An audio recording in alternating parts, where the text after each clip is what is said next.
Singing की performance लेके आ रहे हैं जी कशिश वर्मा।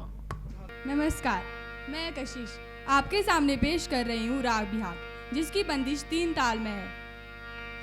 सा नी सा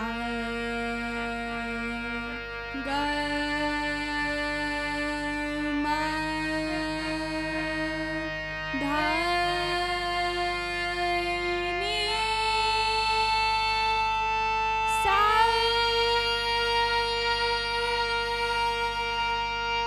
सा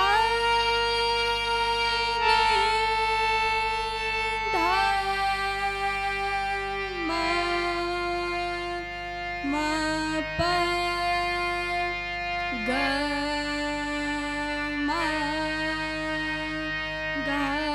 ग रे सा।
KKHD ਇਹ ਅਖਬਾਰ 'ਚ ਵੀ KKHD ਦੀ ਐਡ ਹੈ, ਮੈਗਜ਼ੀਨ ਵਿੱਚ ਵੀ ਹਰ ਪੇਜ ਤੇ KKHD, ਫੇਸਬੁੱਕ ਦੇਖਿਆ KKHD, YouTube ਦੇਖਿਆ ਉਹ 'ਚ ਵੀ KKHD। ਮੈਂ ਵੀ ਕੱਲ ਇੰਸਟਾਗ੍ਰਾਮ ਤੇ ਦੇਖਿਆ ਸੀ, ਉਹਦੇ ਉੱਤੇ ਵੀ KKHD ਦੀ ਐਡ ਆ ਰਹੀ ਸੀਗੀ। ਇਹ KKHD ਕੀ ਹੈਗਾ? ਤੁਹਾਨੂੰ ਪਤਾ ਹੀ ਨਹੀਂ KKHD ਦਾ मतलब किसमें कितना है दम। किसमें कितना है दम। ਦੁਨੀਆ ਦੇ ਸਾਹਮਣੇ ਆਪਣਾ ਟੈਲੈਂਟ ਦਿਖਾਉਣ ਲਈ ਇਹ ਸਭ ਤੋਂ ਵਧੀਆ ਟੈਲੈਂਟ ਸ਼ੋਅ ਹੈ। ਤੇ ਸਭ ਤੋਂ ਇੰਟਰਸਟਿੰਗ ਗੱਲ KKHD ਵਾਲੇ ਸਾਨੂੰ ਟ੍ਰੇਨਿੰਗ ਵੀ ਦਿੰਦੇ ਨੇ ਤੇ ਬੱਚਿਆਂ ਨੂੰ ਇੱਕ ਪਲੇਟਫਾਰਮ ਵੀ ਦਿੰਦੇ ਨੇ। ਇਹਨਾਂ ਦਾ ਨੰਬਰ ਕੀ ਹੈ? 9041 733 733 9041 733 733।